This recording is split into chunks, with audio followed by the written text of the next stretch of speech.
Welcome to my vlog for today's video. Good morning po, good morning.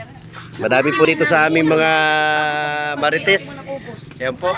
May winto-winto ang mga marites po dito sa lugar po namin. Pinag-usapan po nila kung paano sila yayaman, mga lods. Yes, mga lods.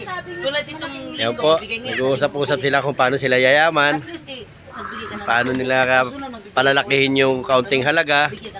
Yan po ang buhay namin dito, mga lods. Pag kami ay nagkwento-wento, nag-uusap sila sa mga hulugin, nag-uusap sila sa mga babayaran nila at re-renewin nila kung saan nila ilalaan. Yan po ang mga ginagawa lang po ng mga tao namin. Tao dito sa lugar po namin. Yan, mga lods. Kaya shout out po sa nakakapanood po ng ating live ngayong morning ng umaga.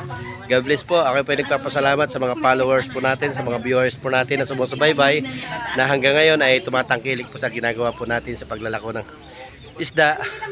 Okay po, God bless. Bye bye. Ingat po kayo.